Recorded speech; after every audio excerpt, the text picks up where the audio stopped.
In the beginning was the Word, and the Word was with God, and the Word was God.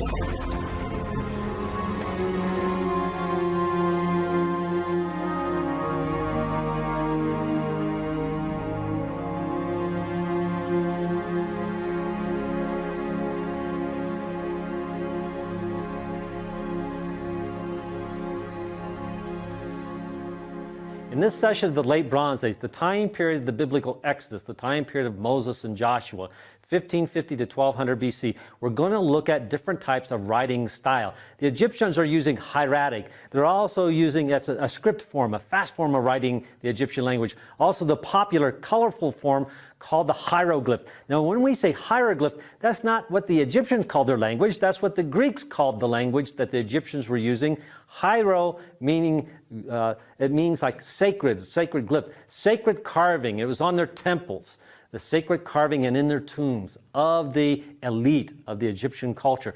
The second type of writing style that we find in the Late Bronze Age is the Akkadian. And Akkadian style comes from Mesopotamia, and what they did is that they actually wrote on mud brick tablets, or little round tablets, if you will. And the tablets, once again, are made out of mud. So when I said write, I actually had to kind of like define what I mean.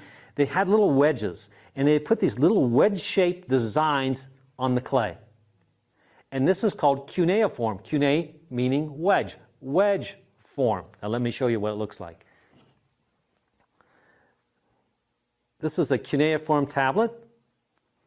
It might be a little bit earlier than the period that we're actually discussing at the moment, the Late Bronze Age. This could go back to the Middle Bronze Age, around 2000 to 1550 BC. But the style is still Akkadian and is still cuneiform. Why is this important? Because during the mid-19th century, around 1840, there was a selection of 380 tablets found at Tel El Harmana. And this was the period of King Tut and his father Akhenaten, who was known as the heretic pharaoh.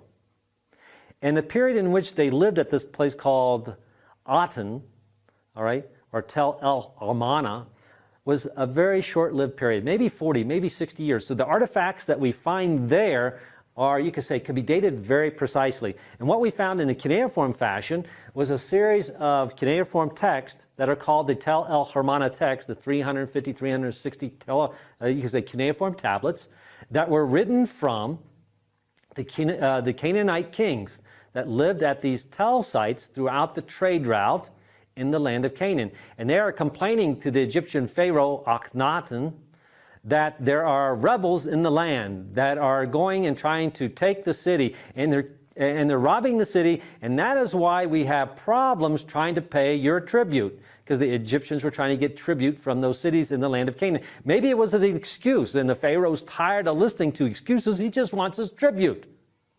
So the king doesn't really answer these texts. At least that's the way it seems that the story goes.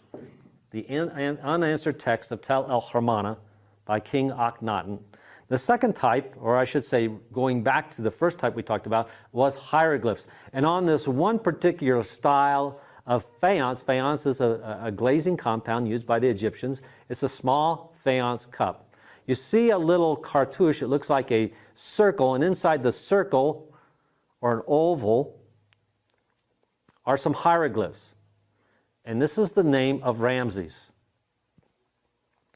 There were similar types of, you could say, faience vessels that were found in a tomb called KV5. It stands for King's Valley, tomb number 5. And this is the largest tomb that's ever been uncovered.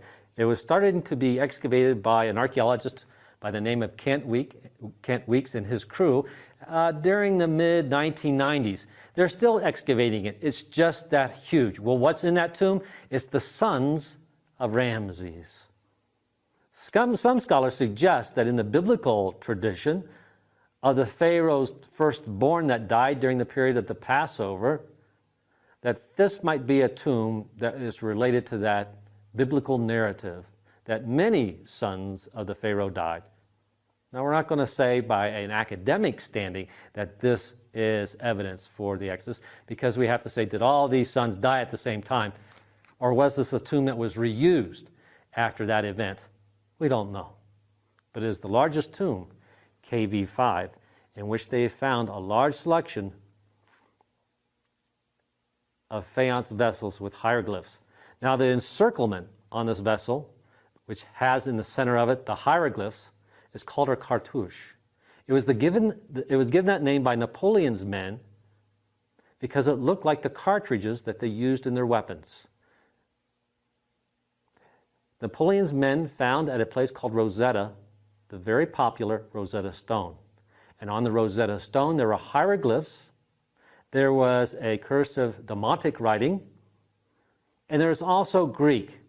The Greek writing style was well known, and from the translation of the Greek, and Champollion, a Frenchman using a technique of translating and identifying Egyptian words by the Coptic, or through the Coptic church, the way they pronouncing words, he actually was one of the first to break the code of the hieroglyphs.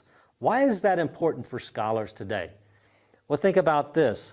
If hieroglyphs were not even beginning to be understood until the beginning of the 19th century, let's say 1820, 1830, remember that our Bible, at least the most popular for many years, was the King James, was written in 1611. So that means there's little, you could say, words and codes that we could use in the scriptural narrative that would give us clues to the dates and the time periods of the pharaohs and the events that took place. And we wouldn't even have an idea what this would mean until we understood the culture of the Egyptians by reading the hieroglyphs on their temples and tombs, which finally took place in the 1830s.